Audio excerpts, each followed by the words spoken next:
ஒரு முக்கியமான ஒரு அறிவிப்பு என்ன அப்படின்னா, நம்ம கடந்த வருஷம் அல்ஹுதா ஃபவுண்டேஷன் ட்ரஸ்ட் அப்படிங்கிற ஒரு ட்ரஸ்ட்டை வந்து நம்ம ஏற்படுத்தணும்.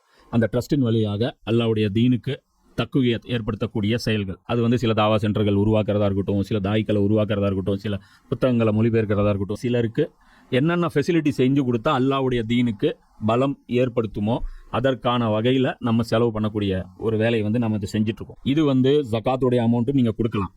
இது வந்து நீங்கள் அல்லாஹ்வுக்கு அழகிய கடன் அப்படிங்கிற அடிப்படையிலையும் கொடுக்கலாம். அல்லாஹ்வுடைய தீனுக்கு எது எல்லாம் வலிமைப்படுத்தக்கூடிய வேலையோ, அல்லாஹ்வுடைய அந்த தக்பீர் ரப் இகாமத்து தீனுக்காக செலவிடப்படும் ஒவ்வொரு பைசாவும் அல்லாஹ்வுக்கு கடன். ஏன்னா இது வந்து ரசூல் செய்ய வேண்டிய வேலை, அது நம்மளை செய்ய சொல்கிறான் அல்லாஹ்.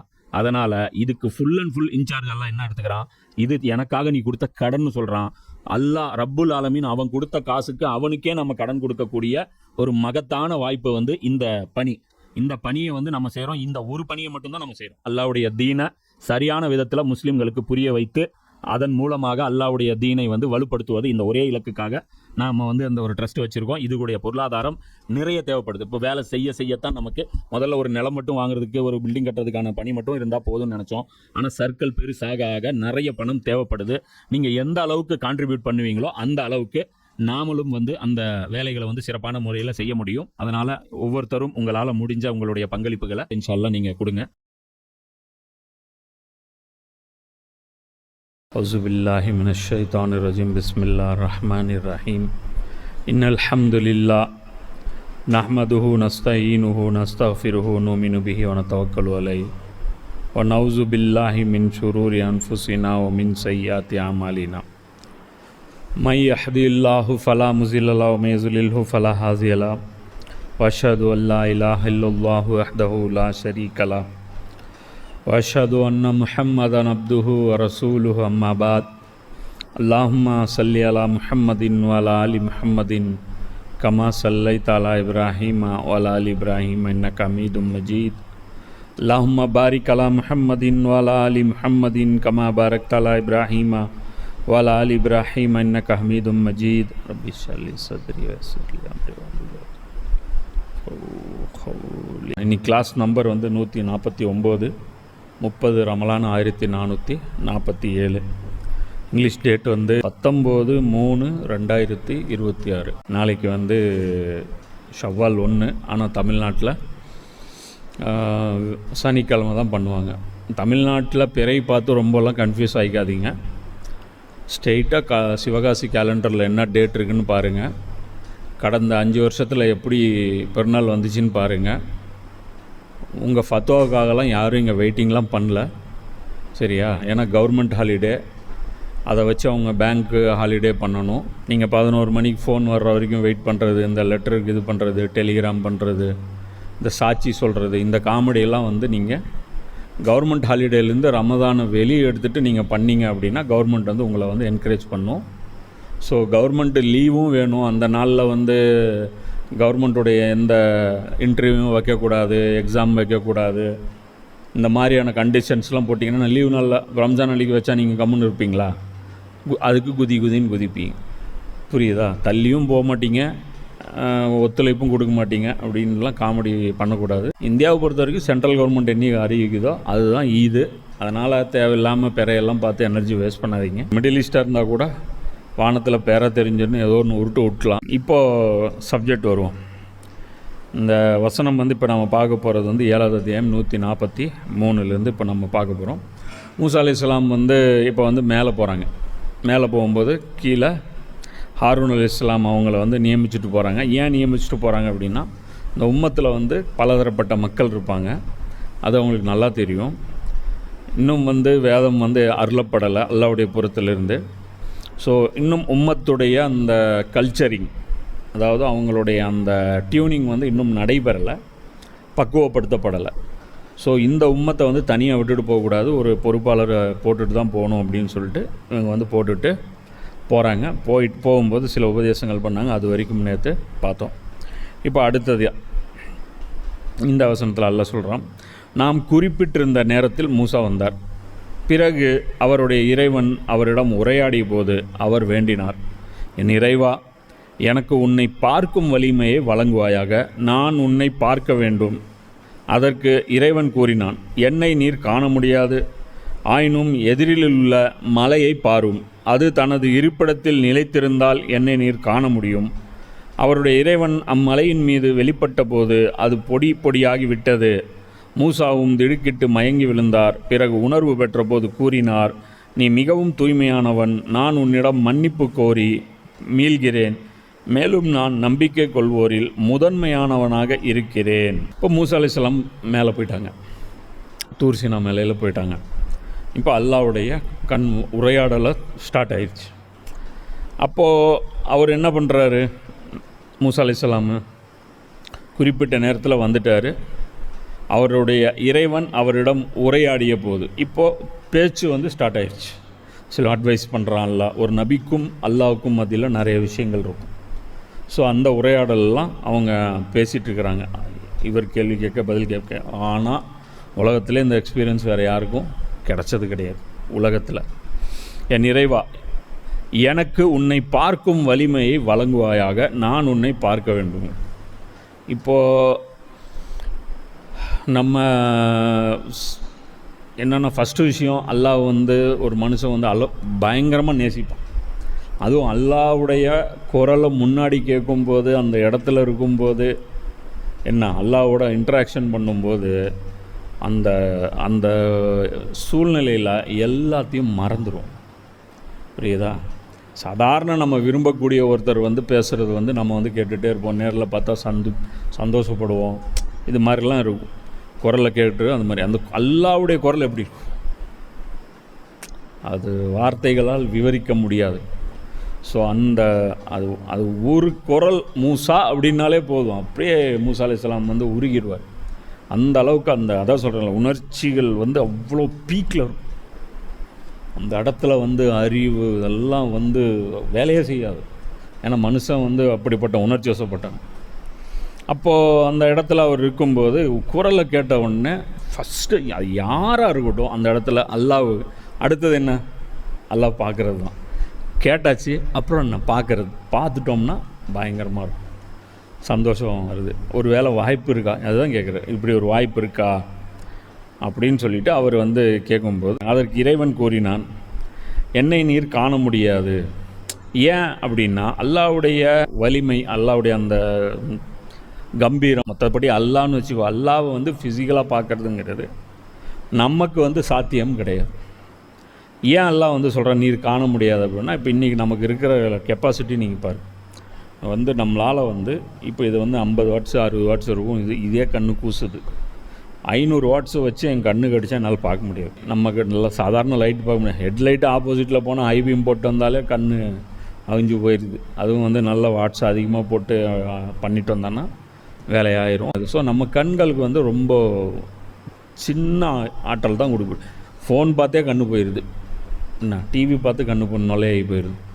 அதில் சூரியன் பார்க்க முடியுதா, வெறும் கண்ணால் பார்க்கவே முடியாது. அப்போ சூரியன் எவ்வளோ பலவீனமானது அல்லாஹ்வுடன் ஒப்பிடும்போது அதுக்கு ஒரு ஒரு ஒரு இதே கிடையாது, அது ஒரு ஐட்டமே கிடையாது. அல்லாஹ்வுடைய அந்த ஒளிக்கு முன்னாடி அல்லாஹ்வுடைய அந்த கண்ணியம், அல்லாஹ்வுடைய அந்த கம்பீரம், அல்லாஹ்வுடைய அந்த மேன்மை, அதுக்கு முன்னாடி இது ஒன்றுமே கிடையாது. அப்படி இருக்கிற பட்சத்தில் இந்த கண்ணு அது தாங்காது. இதுதான் அல்லாஹ் சொல்கிறான், என்னை நீர் காண முடியாது. ஏன்னா இன்றைக்கி இங்கே உலகத்தில் கொடுத்துருக்கிற கண் அல்லாஹ் ரொம்ப பலவீனமான கண் கொடுத்துருக்கான். மறுமையில் அல்லாஹ் கொடுக்குற கண் பயங்கர ஸ்ட்ராங்கான கண்ணாக இருக்கும். மறுமையில் நம்ம கொடுக்கக்கூடிய உடலும் இந்த உடல் கிடையாது, அது பல மடங்கு வலிமையானது. ஸோ அதுக்கு அல்லாஹ் என்ன சொல்கிறான், முதல்ல இவங்களை புரிய வைக்கிறான்.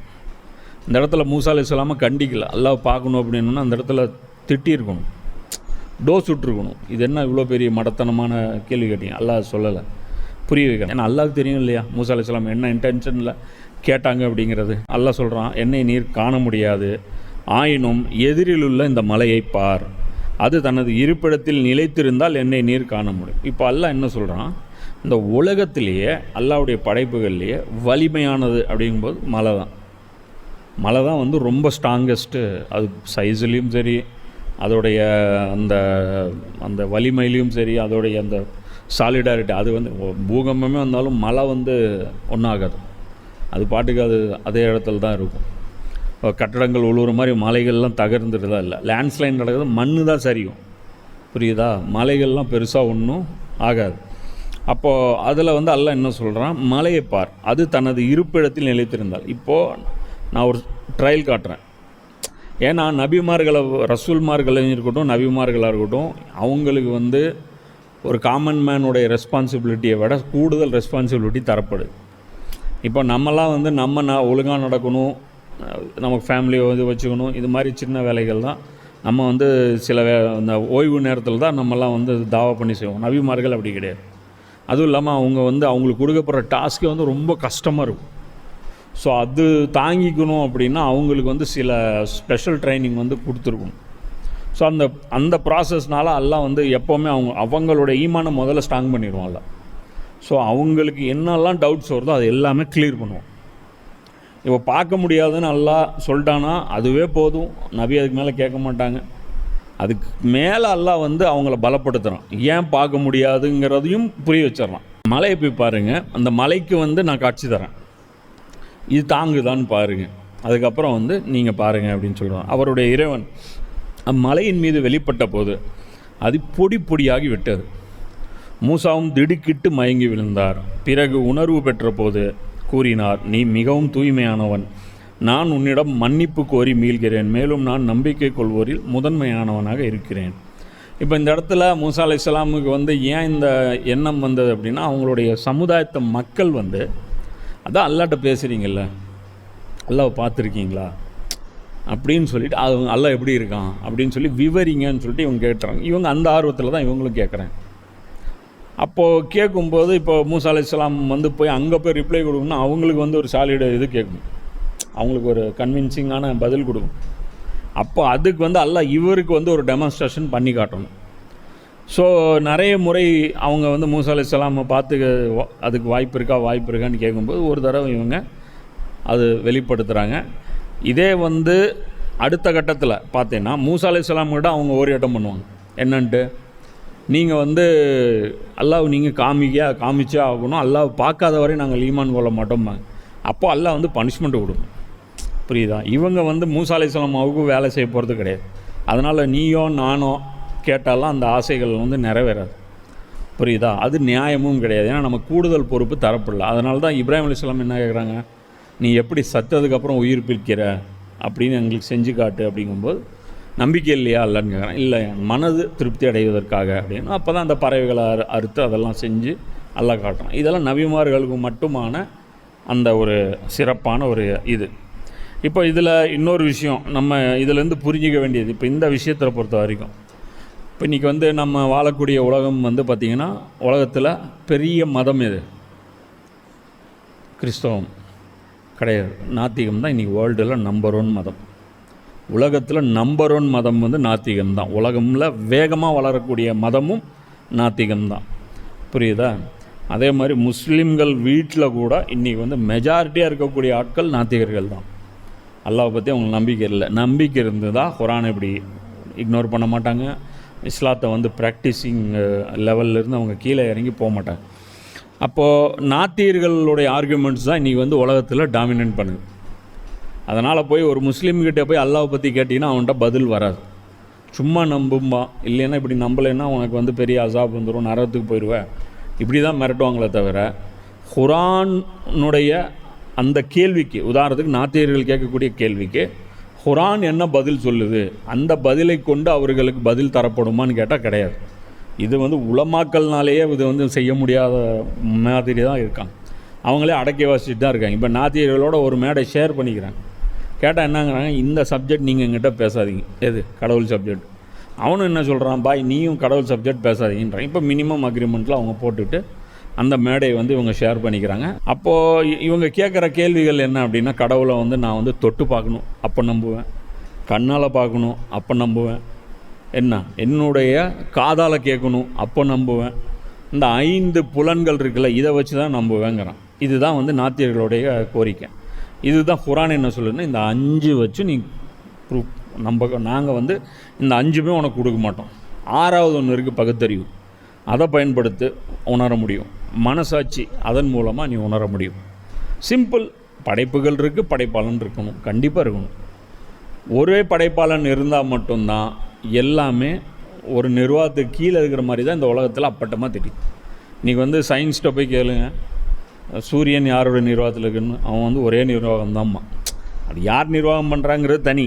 சூரியன், சந்திரன், மற்ற கோள்கள், மற்ற கேலக்சிகள், கடல், மலைகள், மரம், செடி, கொடி, இது அனைத்தும் ஒரே நிர்வாகத்துக்குள்ளே வருதா, பல பல நிர்வாகத்துக்கு கீழே வருதான்னு அவன் எல்லாத்துலேயுமே சொல்லுவான். எல்லாம் ஒரே நிர்வாகம் தான்.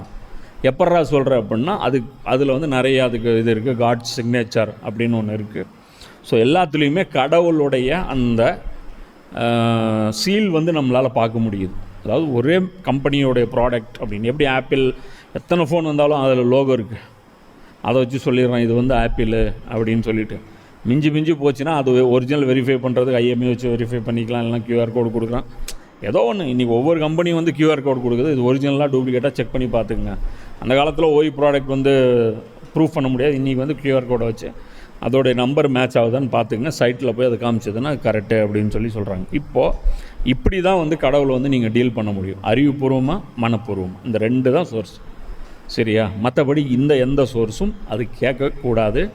அது வந்து குரான் வந்து அளவு பண்ணவே இல்லை. அதனால் நாத்திகர்கள் வந்து முஸ்லீம்களை பார்த்து கடவுளை வந்து இருந்தால் வர சொல்லு பார்ப்போம், இருந்தால் பார்த்துட்டு சொல்கிறேன்னா, பார்க்க முடியும்னு குரானே பேசலை, குரான் மறுத்து பேசுது. அதில் முடியாதுன்னு சொன்ன விஷயத்தை போய், உதாரணத்துக்கு ஒரு டீ கடைக்கு போகிறீங்க, அங்கே போயிட்டு நீங்கள் வேற ஒரு பொருள் கேட்குறீங்க, பீஸா கேட்குறீங்க, அவன் வந்து பீஸாவே இல்லைங்கிறான். அது பீஸா கடையே இல்லைப்பா, நீங்கள் வந்து கேட்காதப்பாங்கிறான். குரான் எங்கேயாவது வந்து அல்லாஹ் பார்க்க முடியும்னு சொல்லியிருந்தா அப்போ நாங்கள் காட்டாமல் இருந்தால் அது தப்பு. புரியுதா? குரான் பார்க்க முடியும்னு சொல்லியிருந்தால் அதுக்கப்புறம் நாம் வந்து இல்லை இப்போ பார்க்க முடியாதுன்னு சொன்னால் அப்போ நீ ஏமாத்துறன்னு சொல்லலாம்.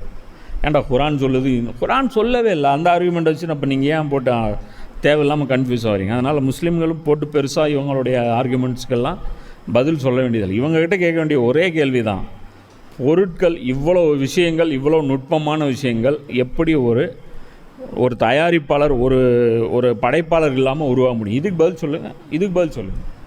தன்னால் வந்து எப்படி உருவாகும் அதுக்கு பதில் சொல்லுங்கள். அல்லது நீங்கள் ஒரு பொருள் உருவாக்கி காட்டுங்க.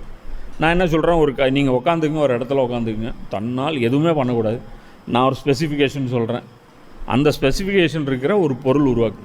100 மெகா பிக்சல் இருக்கணும், அதோடைய வால்யூம் கெப்பாசிட்டி வந்து 1 கிலோமீட்டருக்கு கேட்கணும், அதோடைய வெளிச்சம் வந்து 5 கிலோமீட்டருக்கு அடிக்கணும். என்ன, அதோடைய வெளிச்சம் வந்து 5 கிலோமீட்டருக்கு அடிக்கணும், அதில் வந்து தண்ணி இருக்கணும், அது வற்றவே கூடாது. இப்படி ஒரு ப்ராடக்ட் நீங்கள் உருவாக்கணும். ஆனால் உங்கள் கைகளை பயன்படுத்தக்கூடாது. புரியுதா? சும்மா நீங்கள் வந்து நான் கை கட்டி விட்டுருவேன், அது உலகத்தில் இருக்கிற எல்லா விஞ்ஞானிகளும் ஒன்று சேர்ந்துக்குங்க, ஆனால் ஒன்றும் பண்ணக்கூடாது.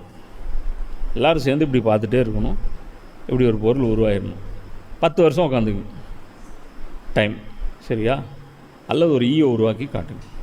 இல்லைன்னா பைத்தியக்காரத்தனமாக வளர்றதை நிறுத்துங்க. புரியுதா? ஒருத்தன் படைச்சிருக்கிறான்னு மட்டும் தான் சொல்கிறான். அந்த ஒருத்தன் யாருங்கிறது அது அடுத்த கேள்வி. அதுக்கு தனி எக்ஸாம், அது வேறு சப்ஜெக்ட், அது சயின்ஸு. மேக்ஸுனா மேக்ஸுக்கு வா, சயின்ஸுனா சயின்ஸுக்கு வா. அப்போ மாறி மாறி போகலாம். ஸோ கடவுளை பொறுத்த வரைக்கும் பார்க்க முடியாதுங்கிறது குர்ஆன் சொல்லக்கூடிய போல்டு அண்ட் கிறிஸ்டல் கிளியரான மெசேஜ். ஸோ அதனால் நாங்கள் கடவுளை வச்சு ஏமாற்றவும் இல்லை, உங்களை பார்க்க முடியும்னு சொல்லி நாங்கள் இன்வைட்டும் பண்ணல. வாங்க காட்டுறோம், இஸ்லாத்துக்கு வாங்க, நாங்கள் உங்களை அல்லாஹ் காட்டுறோன்னு சொன்னோமா? அவன் கூட்டிகிட்டு வந்து அல்லாஹ் காட்டாமல் போய்ட்டேன். நான் கூப்பிடவே இல்லைப்பா, அறிவு பயன்படுத்துங்கன்றான். ஸோ உங்கள்கிட்ட இல்லை அப்படிங்கிற பட்சத்தில் எங்களுக்கு உங்கள் நிலமை புரியுது, உங்கள் இயலாமை எங்களுக்கு புரியுது, உங்களுக்கு ஷார்ட்டேஜ் இருக்க அறிவு. ஸோ போய் அதை முதல்ல கெயின் பண்ணிட்டு அதுக்கப்புறம் வாங்க உட்காந்து வந்து குர்ஆனில் வந்து கேள்வி வந்து கேட்கலாம்.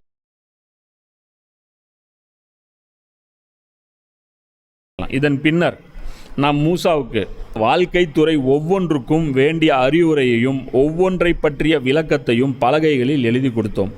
மேலும் நாம் அவருக்கு கூறினோம், இந்த அறிவுரைகளை நீர் பலமாக பற்றி பிடித்துக் கொள்வீராக. மேலும் இவற்றில் உள்ள சிறந்த கருத்துக்களை பின்பற்றும்படி உம்முடைய சமுதாயத்திற்கு நீர் கட்டளையிடுவீராக.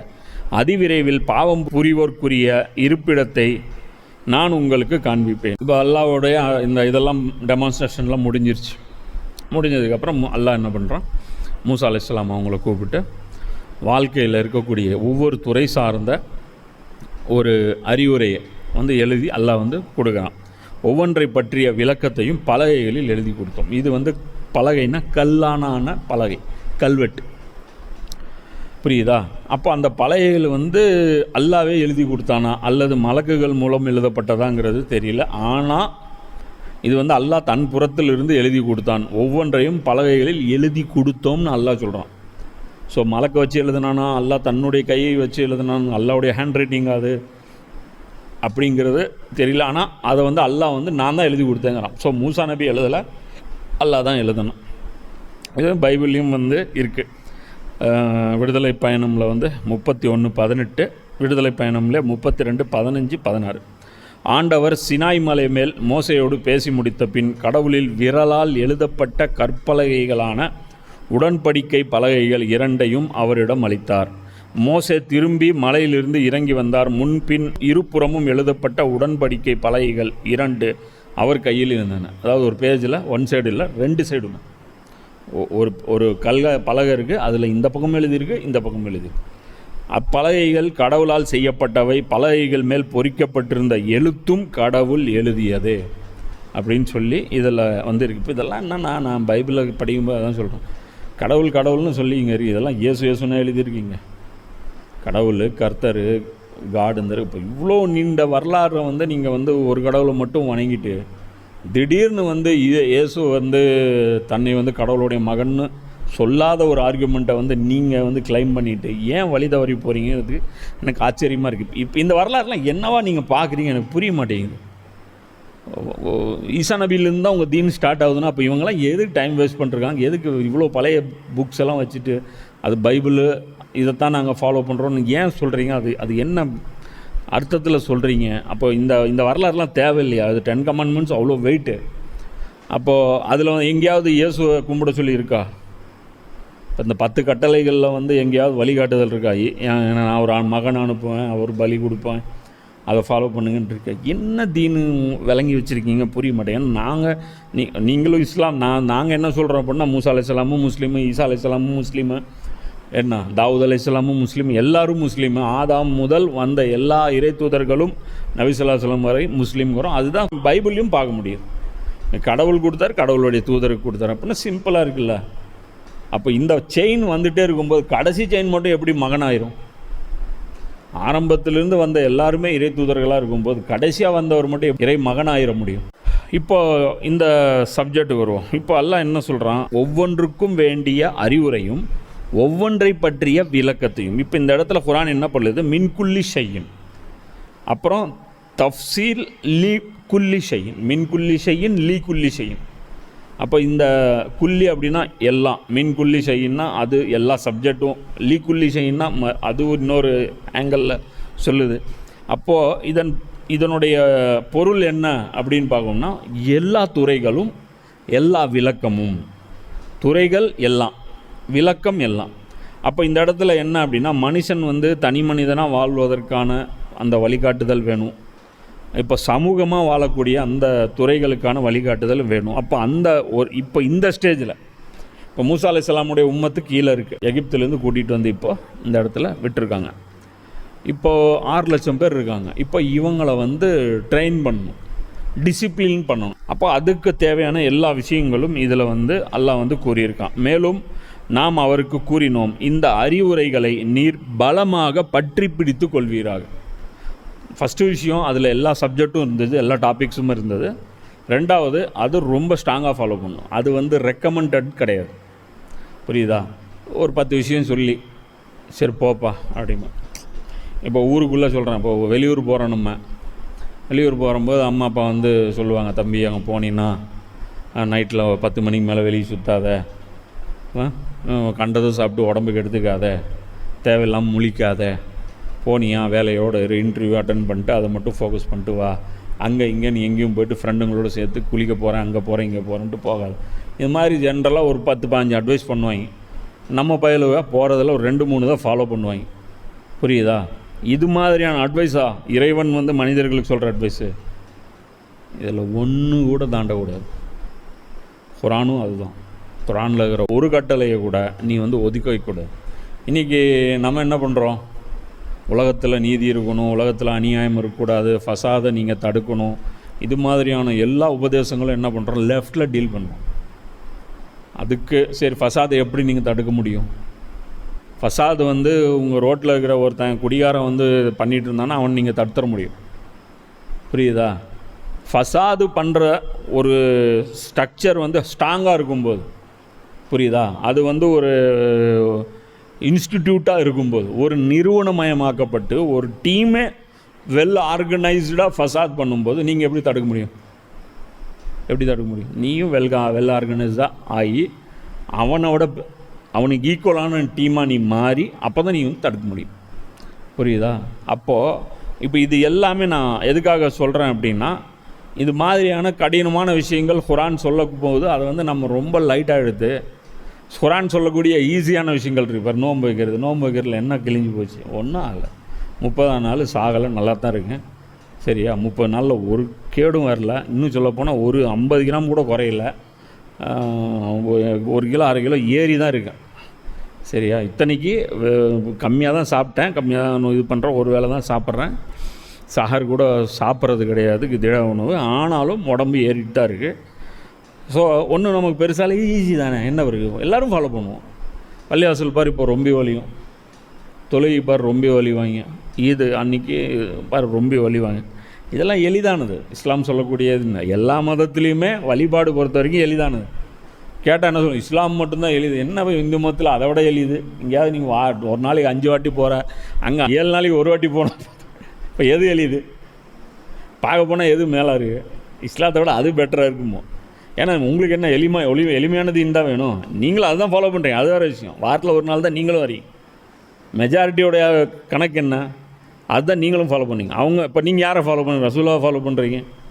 இப்போ நீ கேட்டால் கலாய்ப்பாங்க, என்ன பாரு இஸ்லாத்தை விட இந்த கோயில் ஸ்ட்ரக்சர் பெட்டருங்கிறது நீங்கள் நினைக்கிறீங்கிறதுனால தான் இது வாரத்தில் ஒரு நாள் தான். அவங்களும் வெள்ளிக்கிழமை தான் வராங்க, நீங்களும் வெள்ளிக்கிழமை தான் போறீங்க. சரியா? நமக்கு அது வளையிறதில்ல. அதுலேயும் ஒரு பியூட்டி என்னென்னா, ஜும்மா தொழுகை வந்து மத்தியானமாக போயிடுச்சு. ஜும்மா தொழுகை மட்டும் நைட்டு 3 மணிக்காக இருந்துச்சுன்னா அதுவும் டீலில் தான் போயிருக்கும். யாரும் பெருசாக போயிருக்க மாட்டாங்க. அப்போது என்ன அப்படின்னா, அப்போ அல்லாஹ் என்ன சொல்கிறான், இந்த அறிவுரைகளை வந்து நான் வந்து அட்வைஸ் பண்ணல, செஞ்சாகணும், இல்லைன்னா சாவடிச்சிடும். இதுதான் மீனிங். அது பலமாக பற்றி பிடித்து கொள்கிற. புரியுதா? ஒரு அட்வைஸை கூட நீ விடவே கூடாது. அப்போ அந்த அட்வைசஸ் என்ன அப்படிங்கிறது பைபிளில் வந்து இருக்குது. இது குரான்லேயும் வந்து பனி இஸ்ராயலில் வந்து எல்லாம் அது கொண்டு வரேன். இன்னும் வேறு இடங்கள்லையும் இது பார்க்க முடியும். 2-3 இடத்துல வருது. இது பார்த்திங்கன்னா இணைச்சட்டம், அதாவது இதுக்கு பேர் வந்து உபாகமம் அப்படின்னு சொல்லிட்டு சில இதில் வரும். இவங்க பைபிளில் வந்து ஒவ்வொருத்தரும் ஒவ்வொரு டைட்டில் கொடுக்குறாங்க. ஸோ அதனால் இணைச்சட்டம், அதாவது உபாகமம். நீங்கள் பழைய ஏற்பாடு எடுத்திங்கன்னா அதை வந்து 5வது சாப்டர், அதாவது ஃபஸ்ட்லேருந்து ஆதி ஆகமம், விடுதலை பயணம், எண் ஆகமம், லேவியர் ஆகமம், அதுக்கப்புறம் வந்து பார்த்திங்கன்னா உபாகமம். இது 5வது சாப்டர். இதில் வந்து உபாகமமில் 5வது அத்தியாயத்தில் 5வது வசனத்திலிருந்து 22 வரைக்கும் இந்த 10 கட்டளைகள் இருக்குது. இந்த 10 கட்டளை பாரு, இஸ்லாம் சொல்லக்கூடியதாக இருக்குது. இப்போ என்ன பிரச்சனை உங்களுக்கும் நமக்கும்? நான் என்ன சொல்கிறேன், மற்ற விஷயங்கள்லாம் சைடில் வைங்க. நீங்கள் என்னமோ ஃபாலோ பண்ணுங்கள், ஒன்றும் பிரச்சனை இல்லை. இந்த 10 கட்டளைகளாவது ஒழுங்காக ஃபாலோ பண்ணுங்கள். நாங்களும் ஃபாலோ பண்ணுறோம், நீங்களும் ஃபாலோ பண்ணுங்கள். எங்களுக்கு இது காமன். கிறிஸ்தவர்களுக்கும் முஸ்லீம்களுக்கும் இது காமன். சேர்ந்து இருப்போம், நண்பர்களாக இருப்போம். இந்த 10 கட்டளைகள் நாங்களும் மீறல, நீங்களும் மீறாது. குரானில் எது காமனாக இருக்கோ ரெண்டுக்கும் அது வாங்க பாருங்கள். ஃபஸ்ட்டு விஷயம், ஆண்டவரின் வாக்கை உங்களுக்கு அறிவிக்க நானே அவ்வேளையில் ஆண்டவருக்கும் உங்களுக்கும் இடையே நின்றேன், ஏனெனில் நீங்கள் நெருப்பை கண்டு அஞ்சினீர்கள், மலை மீது ஏறவில்லை. அப்போது அவர் கூறியது. இப்போ அவர் என்ன சொல்கிறாரு? மூசா அலைஹிஸ்ஸலாம் ஆண்டவர்கிட்ட நான் தான்ப்பா போனேன், என்கிட்ட தான் அவர் சொல்கிறாரு. சொன்னதுக்கு ப்ரூஃப் என்ன? எப்படியும் வந்து பயலவும் நம்ப மாட்டானுங்க. அதனால் அல்லாவே எழுதிய ரிட்டன் ஃபார்மில் கொடுத்துட்டான். சரியா? உலகத்தில் வந்து டாக்குமெண்ட் ஒன்று இருக்குதுன்னு இதுதான். அதுக்கு முன்னாடி வந்து வேதம் வந்து டாக்குமெண்ட் ஃபார்மில் வந்ததே கிடையாது. அதுக்கு முன்னாடி வந்து வேதம் வந்து சவுண்டு ஃபார்மில் தான் வந்துச்சு. டாக்குமெண்ட் எழுத ஃபார்மேட்டில் வரவே இல்லை. உன் கடவுளாகிய ஆண்டவர் நானே, அடிமைத்தன வீடாகிய எகிப்து நாட்டிலிருந்து உன்னை புறப்பட செய்தவன் நானே, என்னை தவிர வேறு கடவுள் உனக்கு இருத்தல் கூடாது. 2வது வாட்டி சொல்கிறேன், என்னை தவிர வேறு கடவுள் உனக்கு இருத்தல் கூடாது. அது மோசவும் கிடையாது, அது தாவூதும் கிடையாது, ஈசஸும் கிடையாது. அதான மீனிங். இதுக்கு பேசுகிறது யாருக்கு? கர்த்தர் தானே. என்னை தவிர வேறு கடவுள் உனக்கு யாரும் மீறுத்தல் கூடாது. நாங்களும் அதான் பண்ணுறோம். அல்லாஹ்வை தவிர எந்த கடவுளும் நீங்கள் கர்த்தர்னு நாங்கள் சொல்கிறோம். காலிகுன்னா கர்த்தர், படைப்பாளன்னு அர்த்தம். கர்த்தர் அப்படின்னா அது காரணகர்த்தா அப்படின்னு சொல்கிறோம்ல. கர்த்தர் அப்படின்னா என்ன அர்த்தம்? கிரியேட்டர்னு அர்த்தம். சரியா? கர்த்தர் கர்த்தர், இந்த படைப்புக்கு காரணமானவர் அப்படின்னு அர்த்தம். இப்போ கர்த்தர்னா கிரியேட்டர், அரபியில் காலிகு. புரியுதா? சிம்பிள் தானே. அல்ல என்ன சொல்கிறான்? காலிகு ஒருத்தன் தானே. இதுதான் குரான் சொல்லுது, பைபிளும் சொல்லுது. மேலே விண்ணுலகிலும் கீழே மண்ணுலகிலும் மண்ணுலகின் கீழுள்ள நீர்த்திரத்திலும் உள்ள எந்த உருவத்திலேனும் உனக்கென நீ சிலையை செய்யாது. அல்ல என்ன சொல்கிறான்? என்னை தவிர வேறு கடவுள் வானத்திலையும் இல்லை, மண்ணிலையும் இல்லை, தண்ணிலையும் இல்லை. அதுக்கு ஈக்குவலாக நீ சிலையை செய்யக்கூடாது, உனக்கு உருவமே செய்யக்கூடாது. இன்றைக்கி இப்போ சில கிறிஸ்தவ பிரிவுகளுடைய சர்ச்சுகளில் சிலைகள் இருக்கா இல்லையா? அப்போ அது பைபிளுக்கு எதிரானது தானே. நீங்கள் தான் சிந்திச்சு பார்க்கணும்.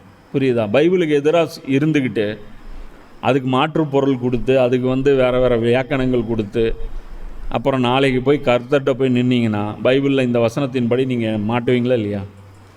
நீ அவைகளை வழிபடவோ அவற்றுக்கு பணிவிடை புரியவோ வேண்டாம். இது யார் சொல்கிறாரு? கர்த்தர் சொல்கிறார். எதுக்கு?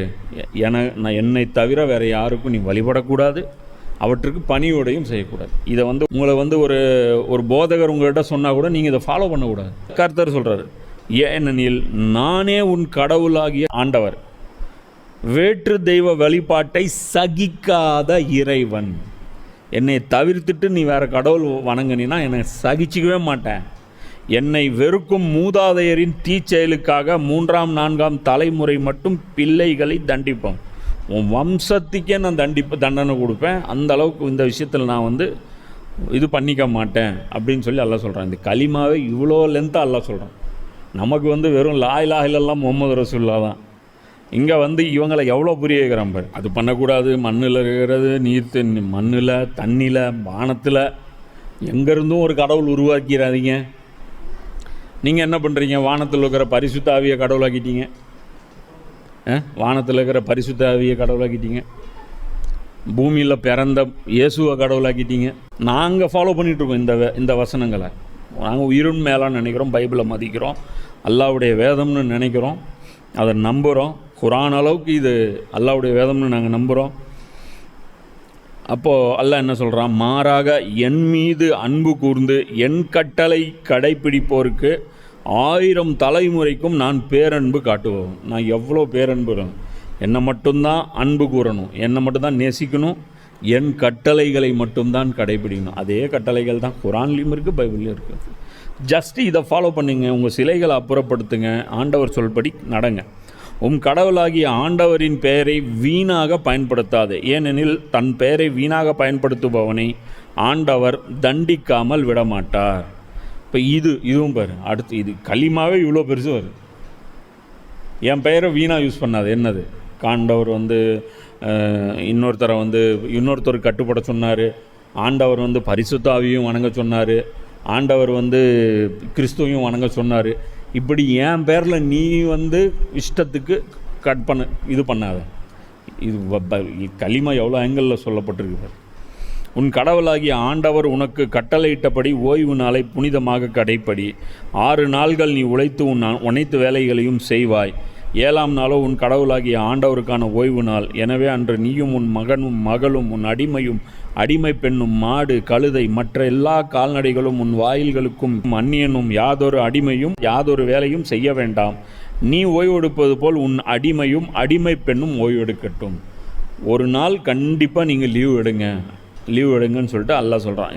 அல்லாஹ் கர்த்தர் எவ்வளோ மக்கள் மேலே அக்கறை கொண்டவராக இருக்கார் பாரு.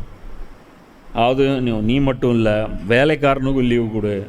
நீ பாட்டுக்கு லீவ் எடுத்துகிட்டு இன்றைக்கி போய் நீ வேலை செய்யடான்னு சொல்லி ப்ரெஷர் கொடுக்காத. எகிப்து நாட்டில் நீ அடிமையாக இருந்தாய் என்பதையும் உன் கடவுளாகிய ஆண்டவரே தம் வலிய கரத்தால் ஓங்கிய புயத்தாலும் உன்னை அங்கிருந்து கூட்டி வந்தார் என்பதையும் நினைவுகொள். ஆதலால் ஓய்வு நாளை கடைப்பிடிக்க வேண்டுமா என்று உன் கடவுளாகிய ஆண்டவர் உனக்கு கட்டளையிடுகிறார். இது வரைக்கும் கிட்டத்தட்ட கலிமாவுக்குள்ளே அல்லாஹ்வுக்குள்ளே இருக்கக்கூடிய ஒரு விஷயந்தான் இது. அடுத்த உபதேசம் அல்லாஹ் சொல்கிறான், உன் தந்தையையும் தாயையும் மதித்து நட, இதனால் உன் கடவுளாகிய ஆண்டவர் உனக்கு அளிக்கும் நாட்டில் நீ நெடுநாள் நலமுடன் வாழ்வாய். உன் கடவுளாகிய ஆண்டவர் உனக்கு இடும் கட்டளை இதுவே. அல்லாஹ் இந்த லா இலாஹ இல்லல்லாஹ்வுக்கு அப்புறம் அல்லாஹ் என்ன சொல்கிறாரு கர்த்தர்? பெற்றோரை மதித்து நட. இதே தான் குரானில் இருக்குது. அல்லாவை தவிர வேறு யாரையும் வணங்கக்கூடாது, வாலிதைன்குடம் ஏசான் முறையில் நடந்து கொள்வேன். இதே தான் பார்த்தீங்கன்னா குரானும் பைபிளும் கொஞ்சம் கூட இல்லை. அடுத்தது என்ன?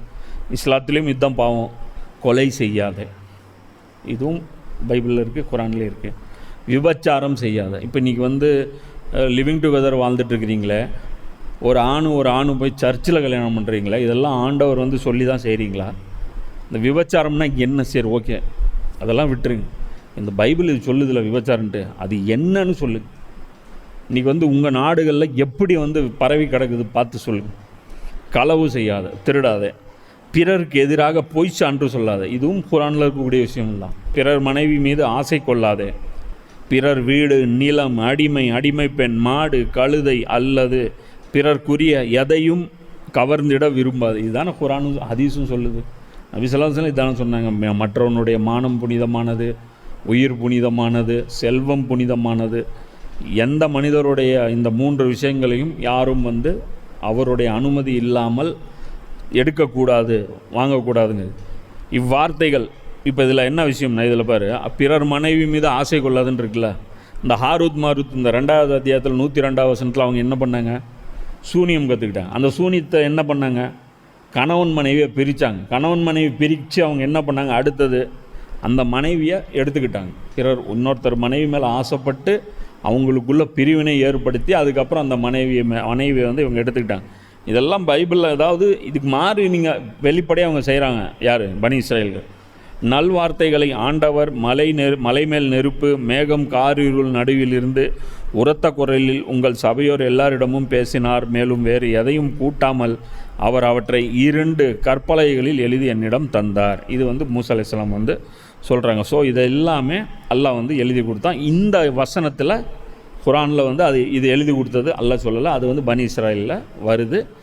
அதுவும் பார்த்திங்கன்னா மூசா அலைஹிஸ்ஸலாமும் இதுவும் நமக்கும் அது காமனான விஷயம். மேலும் இவற்றில் உள்ள கருத்துக்களை சிறந்த முறையில் பின்பற்றும்படி உம்முடைய சமுதாயத்தாருக்கு நீர் கட்டளையிடுவீராக. வேதம் அருளப்பட்டுருச்சு. இப்போ அல்லாஹ் டூஸ் அண்ட் டோன்ட்ஸ் எழுதிட்டான்.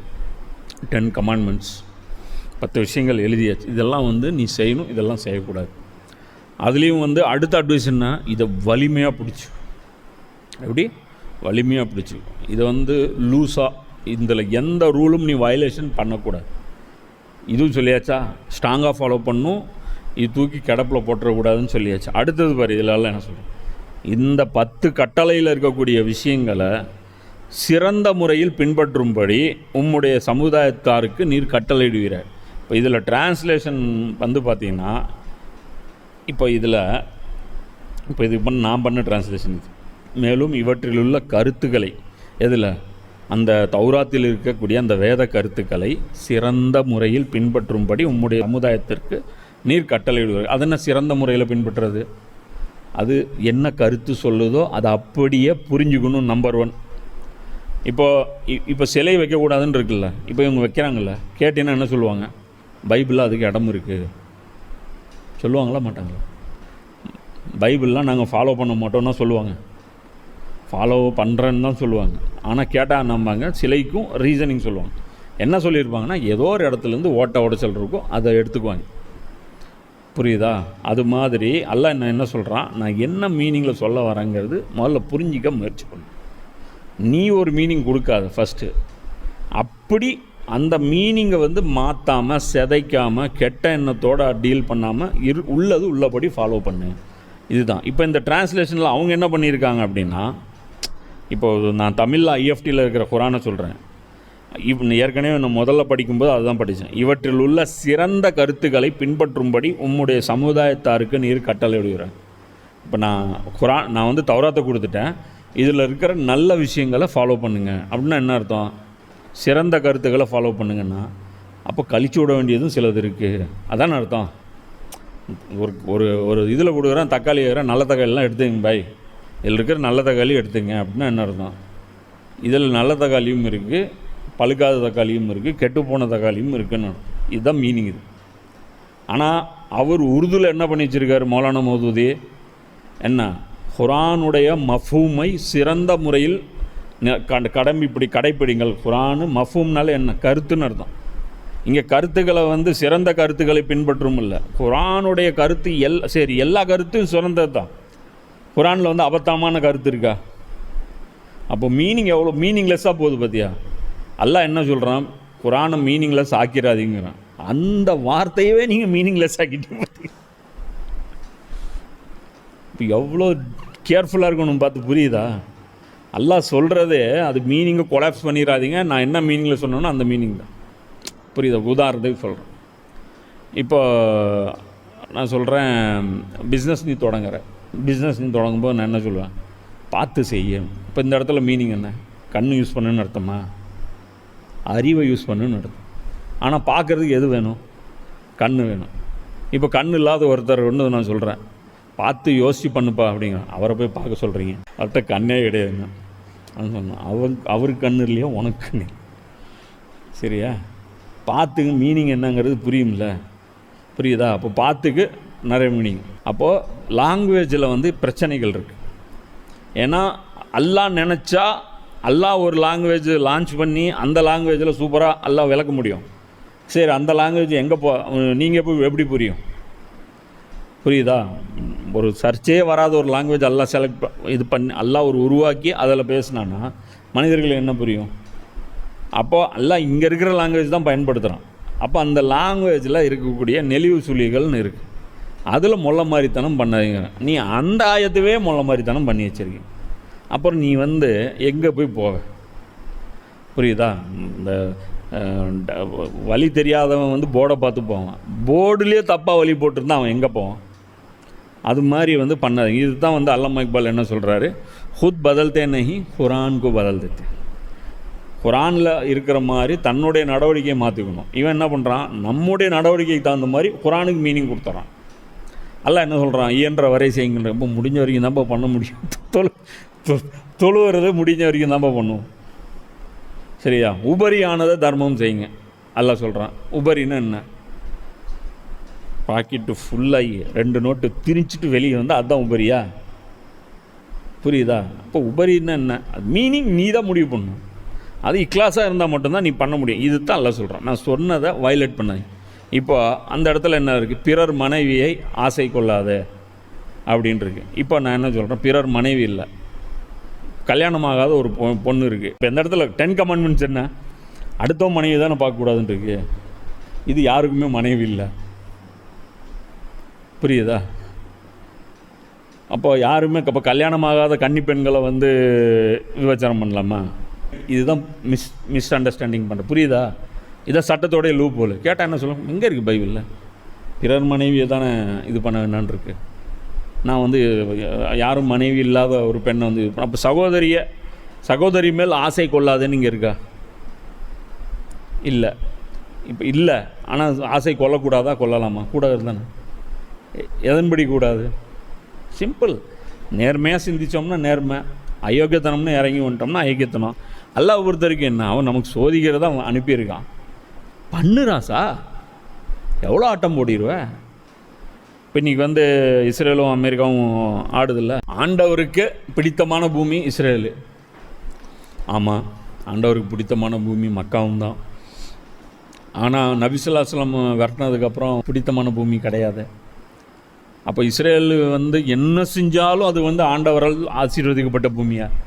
அறிவில்லை, கொலை செய்ய வேணும்னு சொல்லலை, எடுத்தவொன்னே ஸ்கூலில் பாம்பு போடுறான், நான் தான் போட்டேன்னு சொல்லலை, ட்ரம்ப்பு சொல்லலை. அப்போ ஒத்துக்கிட்டாங்களா? அவங்கள எரருன்னாங்களா, மிஸ்டேக்குன்ட்டாங்களா? ஃபஸ்ட்டு இல்லைன்னாங்க, அப்புறம் அந்த க்ரூஸ் மிசைல் இவங்களுக்கு தான் போச்சு அப்படின்னு சொல்லிட்டு அது எவிடன்ஸோடு காட்டினதுக்கப்புறம் ஒத்துக்கிட்டாங்களா? ஃபஸ்ட்டு நாளே வயலேஷன் பண்ணிங்களா இல்லையா போரில்? ஈரான் யார் மேலே அட்டாக் பண்ணிச்சு?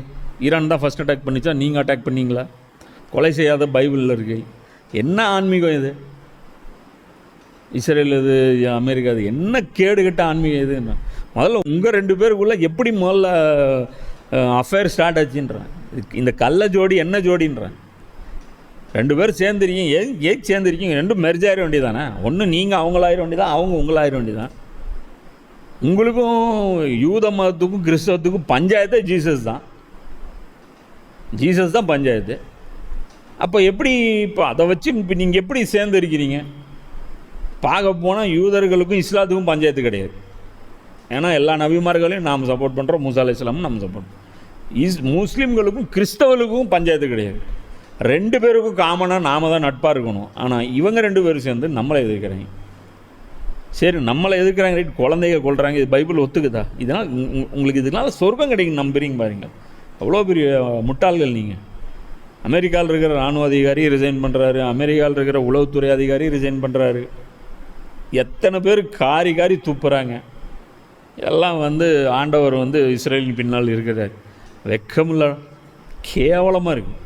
இப்போ தான் சொல்கிறோம்ல, 2 பேருக்கு தான் போட்டியே. ஒன்று நம்ம சலஃபி ஜால்ராஸ், இன்னொன்று ஜைனிஸ்ட்டு ஜால்ராஸ். 2மே ஜைனிஸ்ட்டு தான். இஸ்லாமிய ஜைனிஸ்ட்டு, கிறிஸ்தவ யூத ஜைனிஸ்ட்டு. இந்த 3 ஜைனிஸ்ட்டு சாத்தான்கள் தான் இன்றைக்கி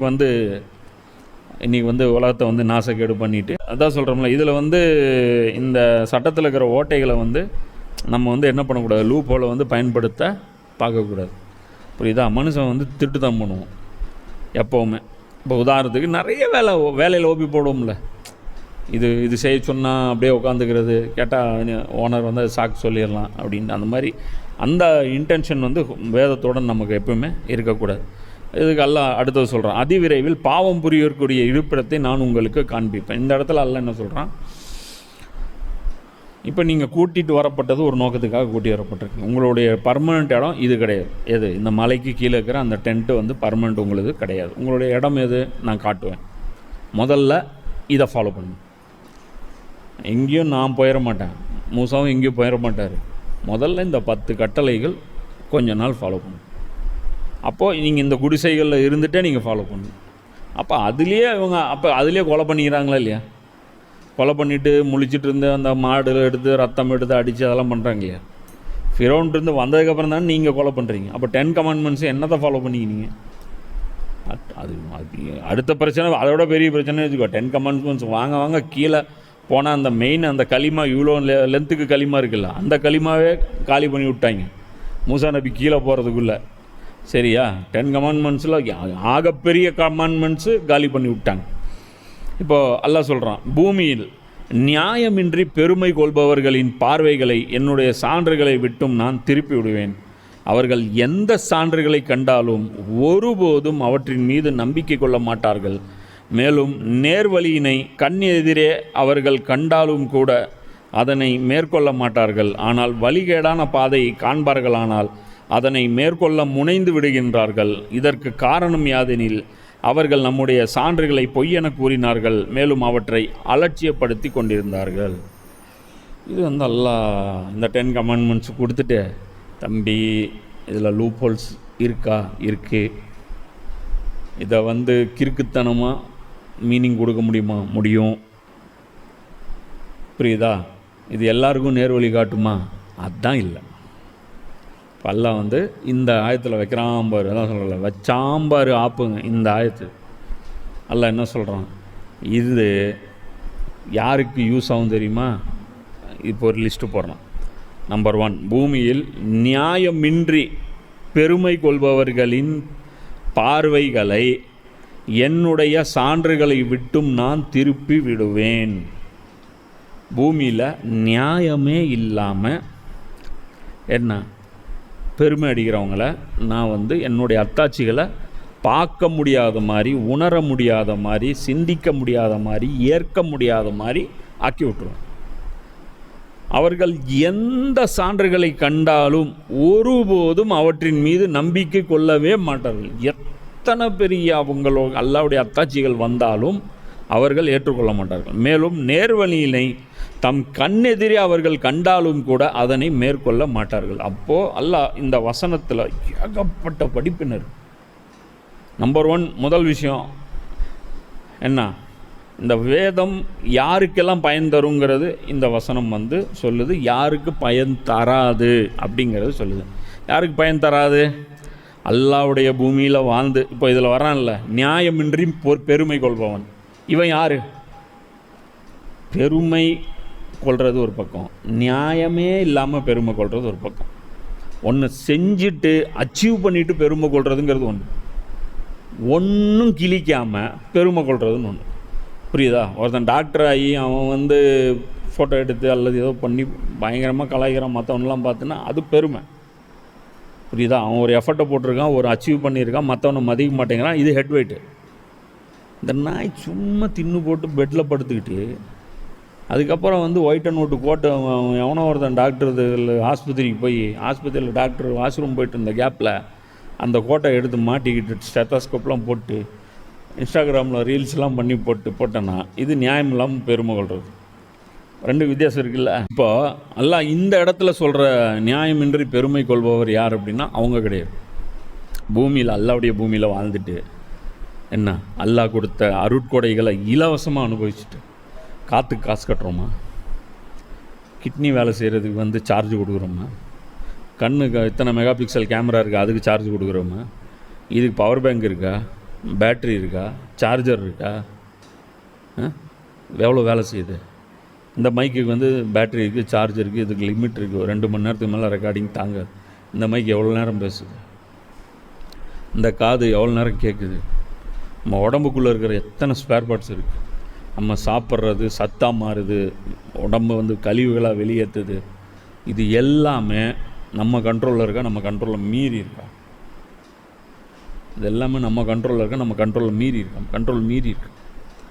நீ நினச்சா உன் கிட்னியை நிறுத்த முடியுமா? நீ நினச்சா உன்னுடைய ஹார்ட்டை வந்து 5 நிமிஷம் லாக் பண்ணி நிறுத்த முடியுமா? உன் லங்ஸை வந்து நீ பம்ப் பண்ணாமல் நிறுத்த முடியுமா? எதுவுமே நீ பண்ண முடியாது. அது பாட்டுக்கு ஆட்டோமேஷன் மோடில் ரன் ஆகிட்டுருக்கு. இது அல்லாவுடைய நியாமத்து தானே. இது ஒவ்வொன்றும் நம்ம ஆப்ரேட் மாதிரி இருந்துச்சுன்னா, கடிகாரத்துக்கு பேட்ரி போடுற மாதிரி இருந்துச்சுன்னா எவ்வளோ மோசமாக இருக்கும். புரியுதா? அப்போது அல்லாவை சார்ந்து தான் உன்னுடைய எல்லா செயலும் இருக்குது. ஆனால் நீ என்ன சொல்கிற? அல்லாஹ் எனக்கு தேவையற்றவன்கிற திமிரு தானே உனக்கு. அல்லாஹ் தேவையற்றவன்டா. நேற்று தான்டா மழை தண்ணி வந்தது, மழைக்காக அவ்வளோ ஏங்கினேன், எல்லாம் இது பண்ணேன். இயற்கை வந்து அல்லாஹ் வந்து காற்றை வந்து எப்படி தூய்மைப்படுத்தி கொடுக்குறான், எவ்வளோ அல்லாஹ் வந்து அவனுடைய வல்லமையை கொண்டு இந்த உலகத்தில் வந்து அமைக்கிறான். உனக்காக கடலில் உணவு வச்சுருக்கான், மரத்தில் உணவு வச்சுருக்கான். இவ்வளோ ஞாபகத்துகள் அல்லாவுடையதை அனுபவித்து அல்லாஹ் எனக்கு என்ன செஞ்சான் நான் அப்படின்னு கேட்குறேன்னா இது பெருமை தானே. இதுதான் அல்லாஹ் சொல்லுவான். அல்லாஹ் உனக்கு என்ன செஞ்சான்? உனக்கு கண்ணு தெரியலன்னு நான் என்னடா பண்ண முடியும்? உன் பிரச்சனை அது. உனக்கு கண்ணு நொல்லையாக போச்சுன்னா அதுக்கு நாங்கள் என்ன பண்ண முடியும்? சிந்திச்சு பாரு, அல்லாஹ் என்ன செஞ்சுருக்கான்னு பாரு. உன்னோட ஏகப்பட்ட விஷயங்கள் அல்லாஹ் உனக்கு செஞ்சுருக்கான். புரியுதா? இப்படி இருக்கிறவன் இவன் என்ன நினைக்கிறான்? அல்லாஹ்வை விட தங்களை மேலாளர்களாக நினைக்கிறது. நான்லாம் போய் அல்லாட்ட போய் நிற்கணும்னு அவசியம் கிடையாது. சரியா? இருந்தால் வந்து என் முன்னாடி நிற்க சொல்லி நம்புகிறேன். எப்படி? என்ன திமிரு இது? இப்போ இந்த மாதிரி திமிரு இருக்கிற, இந்த மாதிரி சிந்தனை குருடு இருக்கிறவர்களை அல்லாஹ் வந்து என்ன பண்ணுவான்? எந்த அத்தாட்சி காமிச்சாலும் அவங்களுக்கு யூஸே ஆகாது. அவங்க மறுத்துட்டே தான் இருப்பாங்க. தங்களுக்கு மேல் ஒரு இறைவன் இருப்பதாகவோ அல்லது வானம் பூமியின் படைப்பை ஒருத்தன் இயக்கிறதாகவோ அவங்க மதிக்கவே மதிக்காமல் தன்னை ஒரு சுயம்புவாக நினச்சிக்குது. எல்லாம் நான் தான், எல்லாம் நான், என்னுடைய இதுதான். என்ன? அல்லாஹ் கொடுத்த உடல், அல்லாஹ் கொடுத்த அறிவு, அல்லாஹ் கொடுத்த செல்வம் எல்லாமே ஏன்டா செல்வம் தானே இருக்க? நான் எஃபர்ட் போட்டிருக்கேன் ஜி. என்னன்னு நினச்சிங்க? எவ்வளோ பிளான் பண்ணி நான் அதெல்லாம் செஞ்சுருக்கேன் தெரியுமா அப்படிமா. இதெல்லாமே என்ன நினைப்பான்? அவனுக்கு கிடைச்ச செல்வத்துக்கு அவன் காரணம் என்ன சொல்லுவான்? என்னுடைய தகுதியின் காரணமாக இது நான் அடைஞ்சிருக்கேன். என்னுடைய உடல் ஆரோக்கியத்துக்கு என்ன சொல்லுவான்? நான் அவ்வளோ மெயின்டைன் பண்ணுறேன். சும்மா நினச்சிங்களா? 5 கிலோமீட்டர் ஓடுறேன், 4 கிலோமீட்டர் ஓடுறேன், கரெக்டாக வந்து என்னுடைய டயட்டு பிளான் இருக்குது, அதனால தான் நான் ஆரோக்கியமாக இருக்கேன். அல்லாஹ் எல்லாம் நான் எதுவுமே கொடுக்கல அப்படிமா. புரியுதா? இது எல்லாமே அல்லாஹ் இது வந்து இல்லைன்னா நியாயமின்றி பெருமையை அடிக்கிற இந்த கேட்டகரியில் இது வர்றது. இதில் தான் அந்த இப்போ ஒரு கவிதை, ஒரு பாடல் கூட இருக்கும். அதில் அவன் சொல்லுவான், எவன் என்று நீ நினைத்தாய், எவன் என்று நீ நினைத்தாய் அப்படின்னு சொல்லிட்டோம், எதை கண்டு சிரித்தாய் அப்படின்னு சொல்லிட்டு ஒரு பாட்டு வரும். அதில் என்ன சைச்சிங்க பஸ் சில கிரிட்டிக்ஸ் கிட்ட சொல்லிடுறேன். சில விஷயங்கள் சொல்கிறதுனா எக்ஸாம்பிள் வேணும். நான் ஒன்றும் மார்ஸாக மேடு கிடையாது. இது வந்து இந்த பிளாட்ஃபார்மே வந்து ட்ரெடிஷ்னல் சிஸ்டம் கிடையாது. புரியுதுங்களா? நான் ஒரு ஆலிமும் கிடையாது. என்னுடைய டியூனிங் வந்து மார்ஸால் நடந்ததும் கிடையாது. நான் வந்து இந்த உலகத்தில் இருக்கக்கூடிய விஷயங்களை வச்சு தான் நான் பார்த்த விஷயங்கள், என்னை சுற்றி நடக்கக்கூடிய விஷயங்கள். இது வந்து நான் தேடி தேடி போய் நான் வந்து சினிமா மியூசிக் லவ்வரோ, நான் வந்து மூவி லவ்வரோ கிடையாது. அதை மீறி நம்மளை மேலே திணிக்கப்படுது. ஒருத்தன் ரிங்டோனாக வச்சுருப்பான், அது காதில் விழுவோம், அதை வச்சு பேசுவோம். ஒருத்தன் மீம் அனுப்புவான், ஒருத்தன் சின்ன ஷார்ட் கிளிப்ஸ் அனுப்புவான். என்ன இன்றைக்கி வந்து மீமில் வந்து எல்லாமே நிறைய வந்துருச்சு. இன்றைக்கி வந்து எல்லாமே அது வந்துருச்சு. கிட்டத்தட்ட இது பார்க்க போனால் ஒரு வகையான அரபு உலகத்துடைய இந்த ஜாஹிலியத்துடைய கவிதைகள் மாதிரி. நபி ஸல்லல்லாஹு அலைஹி வஸல்லம் அவர்களே ஜாஹிலியத் கவிதைகளை வந்து ரெஃபரன்ஸாக காட்டுவாங்க. ரசூலா சொல்லுவாங்க, என்ன சொல்லுவாங்க, ஜாஹிலியத்துடைய கவிதைகளில் லபீதுடைய கவிதைகள் என்னமோ சொல்லிவிட்டு ஒரு குறிப்பிட்ட கவிஞருடைய பேரை சொல்லுவார். அவருடைய தவிர, இந்த கவிதையை தவிர மற்றதெல்லாம் ஒஸ்ட்டுங்க. அப்போ அந்த ஒஸ்ட்டு கவிதையெல்லாம் ரசூலாவுக்கு எப்படி தெரியும்?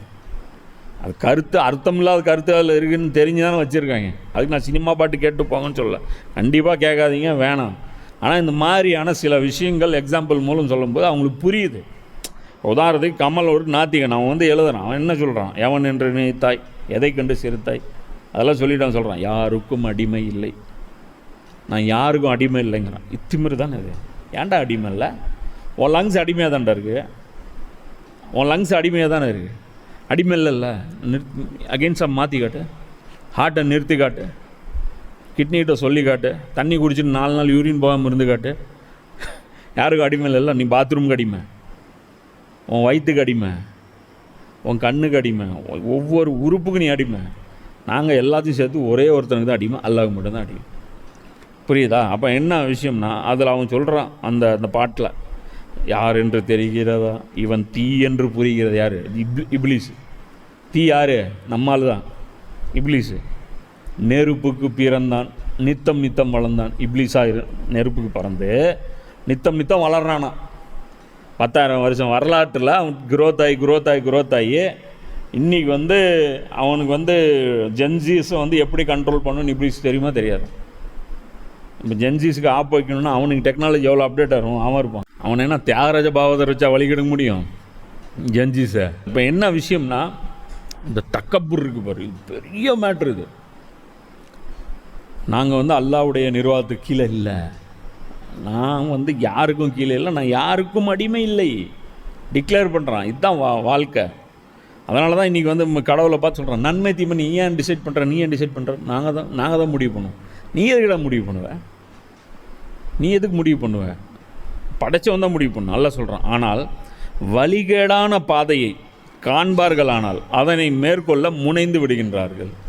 அதற்கு காரணம் யாதெனில் அவர்கள் நம்முடைய சான்றுகளை பொய் என கூறினார்கள், மேலும் அவற்றை அலட்சியப்படுத்தி கொண்டே இருந்தார்கள்.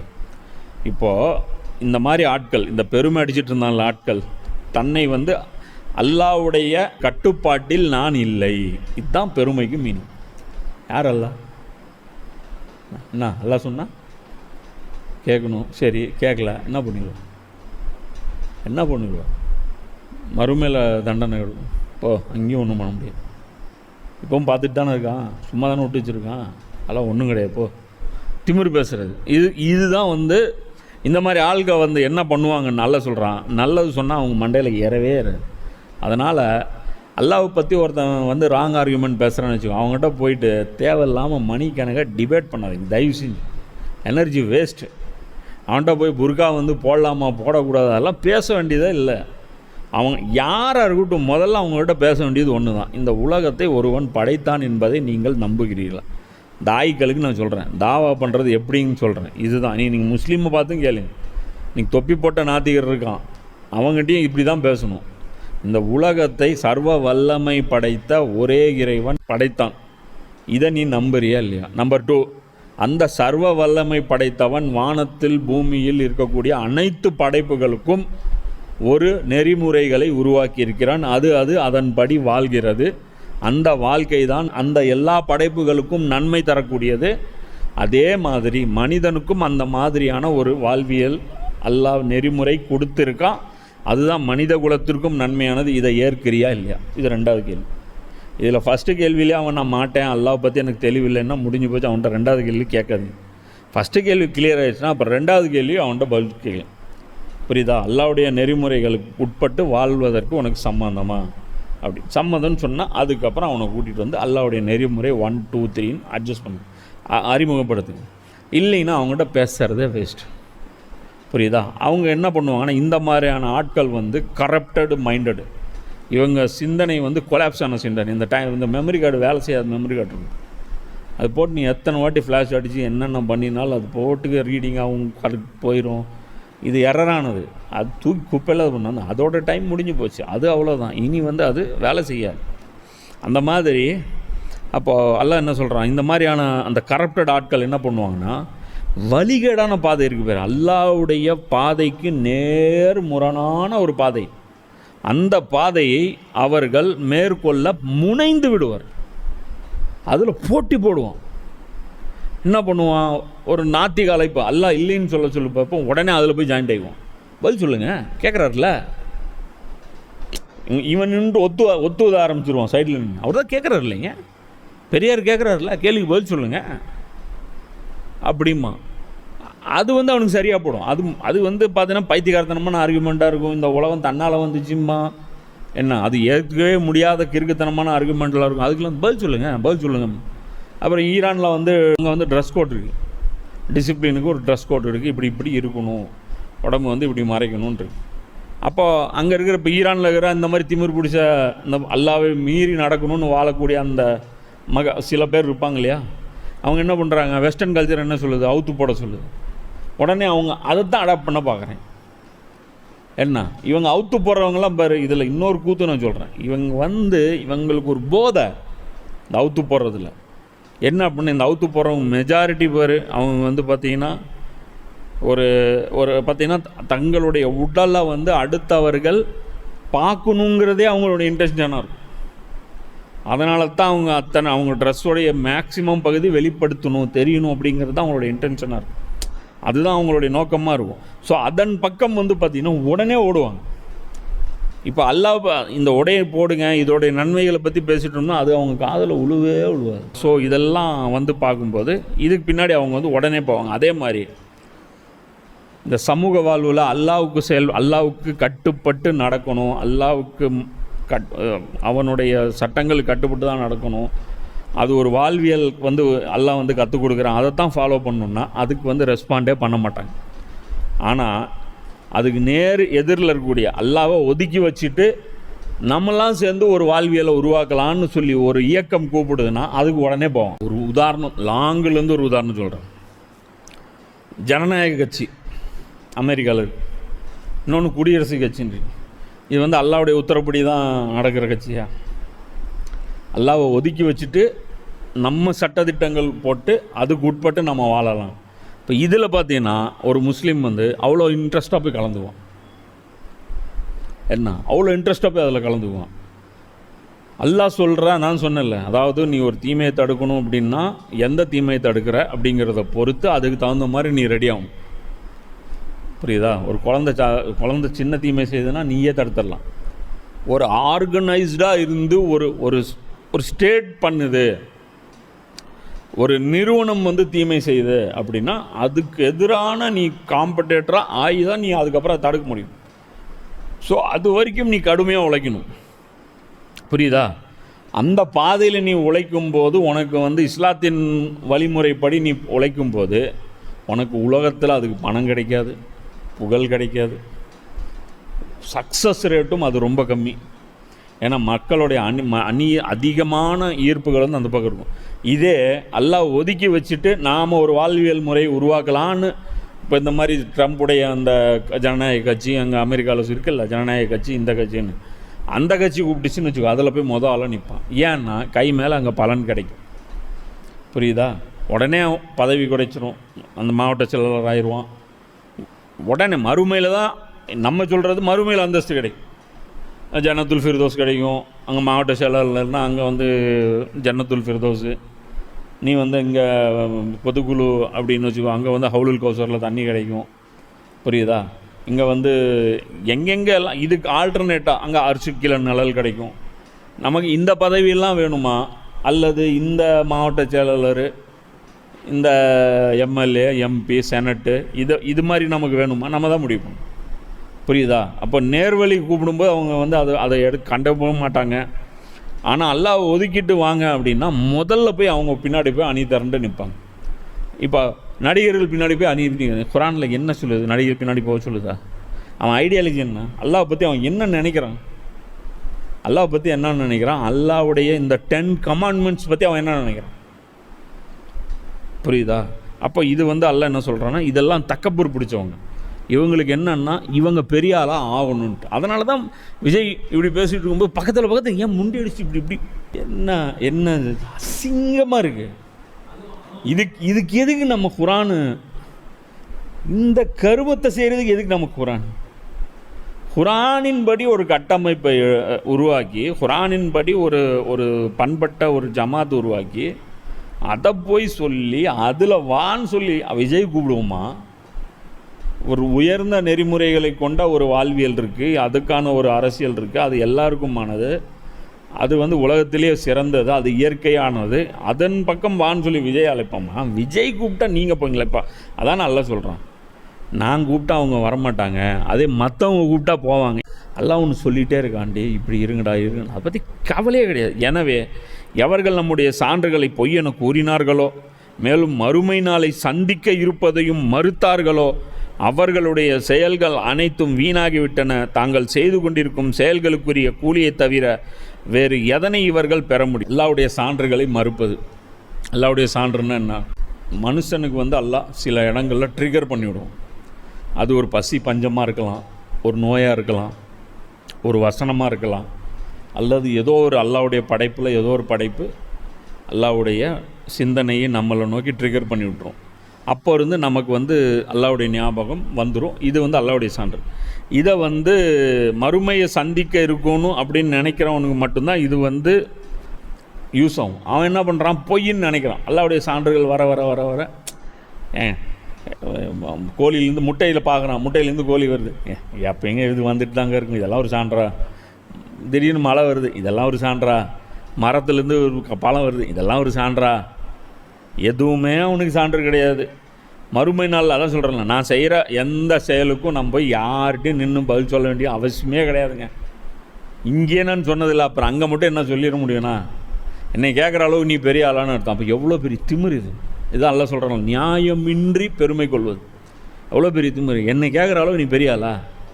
ஊரில் எவனா என்னை கேட்பானா? இப்போ உதாரணத்துக்கு சொல்கிறேன், பிரதமரை நீ ஆயிட்ட. பிரதமரை யாராவது கேள்வி கேட்க முடியுமா? ஜனாதிபதி கேட்க முடியுமா? கேட்க முடியாது. சட்டப்படி பார்த்தா வழி இருக்கும், ஆனால் ப்ராக்டிக்கலாக அதுக்கு வாய்ப்பு இல்லை. யாருமே கேட்க முடியாது.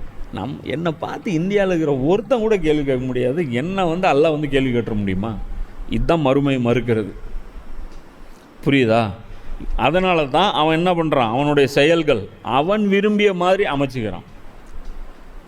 தாங்கள் செய்து கொண்டிருக்கும் செயல்களுக்குரிய கூலியை தவிர வேறு எதனை இவர்கள் பெற முடியும்? அவனுக்கு வந்து நியாயம் தர்மம் ஒரு மண்ணம் கட்டியும் கிடையாது. இப்போ நீங்கள் இந்த மீடியாலாம் எடுத்தீங்கன்னா கேவலம் கேவலம் கேவலம். இன்றைக்கி என்ன? மார்ச் 19 நேற்று நைட்டு கத்தாரில் ஒரு ஸ்ட்ரைக் நடக்குது. கத்தாரில் ஒரு ரிஃபைனரி மேலே ஸ்ட்ரைக் நடக்குது. அது யாருது? ரிஃபைனரி கத்தாருது மட்டும் கிடையாது, ஈரானுதும் கூட. ஈரானும் கத்தாரும் சேர்ந்து தூய்மைப்படுத்தக்கூடிய ஒரு ரிஃபைனரி, உலகின் மிகப்பெரிய ரிஃபைனரி. அங்கேருந்து தான் உலகத்துக்கு பெரிய லார்ஜ் ஸ்கேலில் சப்ளை ஆகுது. கத்தார் சப்ளை பண்ணுறதும் அங்கேருந்து தான், ஈரான் சப்ளை பண்ணுறதும் அங்கேருந்து தான். இப்போ இதில் நேற்று நைட்டு அட்டாக் நடந்தது. புரியுதா? இது ஈரானுக்கும் சொந்தம், கத்தாருக்கும் சொந்தம். குழந்தைய கேட்டால் கூட சொல்லுவேன், இது யார் அட்டாக் பண்ணியிருப்போம்? அமெரிக்கா பண்ணியிருப்பேன், இல்லை இஸ்ரேல் பண்ணியிருப்பேன். எல்லா தமிழ் நியூஸ் சேனல்லையும் பார்க்குறேன், இந்த வேர்ல்டு பாலிடிக்ஸ் பேசுகிற சில பேர் இருக்காங்க, அவங்களும் பார்க்குறேன், ஈரான் அடித்தது. உங்கள் அளவுக்கு அவனுக்கு மூளை கண்டு போச்சு. அதான் சொல்கிறல்ல, மத்மார ஜால்கிம்பாங்களா, அதாவது சொரணை கெட்டு போய் சூடு. கொஞ்சம் கூட மாடா உப்பு சால்ட்டே கிடையாது அவங்க வாழ்க்கையில். இதில் கூத்து எல்லாத்தோட பெரிய கூத்து என்ன தெரியுமா? நீங்கள் ஃபஸ்ட்டு ஈரான்லேருந்து தான் ரிப்போர்ட் பண்ணுறீங்க, கத்தார்லேருந்து தான் இன்வெஸ்டிகேட் பண்ணி ரிப்போர்ட் பண்ணுறீங்க கிடையாது. ரெண்டாவது எல்லாத்தோட கூத்து என்ன சொல்கிறோம்? உச்சபட்ச கூத்து. இந்த பழி போடுற வேலை யார் பண்ணுவான்? அமெரிக்கா பண்ணுவான், இஸ்ரேல் பண்ணுவான். ட்ரம்ப்பு ட்வீட் போடுறேன், கத்தார் மேலே அடிச்சிருச்சு இஸ்ரேலு, என்கிட்ட கேட்காம அடிச்சிருச்சு, இதுக்கு நான் காரணம் கிடையாது, இதனால் எண்ணெய் மிகப்பெரிய பஞ்சம் வரும் அப்படின்னு சொல்லி சொல்கிறீங்க. இவ்வளோ பெரிய பொய்யை பேசுகிறீங்க. காலையில் நியூஸில் பார்த்தோன்னா ஜர்க்காகுது எனக்கு. என்ன ஈரானுடைய ரிஃபைனரி மேலே ஈரானே பாம்பு போட்டுச்சு. எல்லாரும் என்ன சொல்கிறாங்க? கத்தாருடைய ரிஃபைனரிங்கிறான். அடே கத்தார் இது ரைட்டு, பார்ட்னர்ஷிப் அது, 2 பேரும் சேர்ந்து பண்ணுற ரிஃபைனரி, அதில் எப்படி அவனை போட்டுவான்? அப்போ என்ன பண்ணுது இஸ்ரேலு? பேச்சுவார்த்தை நடக்கக்கூடாதுங்க. அதான் சொல்கிறேன்ல, கொஞ்சம் கூட மீடியாவில் கொஞ்சம் கூட இது எத்திக்ஸ் கிடையாது, இது நியாயம் கிடையாது, இப்படி பேசலாமா? இப்போ இது யாரை ஏமாத்துறீங்க? இந்திய மக்களை தானே ஏமாத்துறீங்க. இந்திய மக்களுக்கு தானே இந்த நியூஸை கொடுக்குறீங்க. இந்தியர்களை முட்டாளாகவே வச்சுருக்கணும்னு நினைக்கிறீங்களா நீங்கள்? எப்படி நடக்குது? இதுதான் அது, புரியுதா? இந்த ரெஸ்பான்சிபிலிட்டியோட உலகத்தில் வாழக்கூடிய மக்களுக்கு மட்டும்தான், நேர்மை இருக்கக்கூடிய மக்கள் தான், ரவிஷ்குமார் மாதிரி இந்த மாதிரி இருக்காங்க பாரு, அவங்களுக்கு தான் இந்த அத்தாட்சிகள்லாம் பயன் தரும். இப்போ நம்மளை பார்த்து அவங்க இஸ்லாத்தை எப்படி ஏற்றுக்குவாங்க? இவ்வளோ கேவலமாக நடந்து, அதான் பெரிய ஒரு விஷயம். ஸோ இது வரைக்குமான நிகழ்வுகள் போதும். அஹிர் தாவானா அல்ஹம்துலில்லாஹி ரப்பில் ஆலமீன்.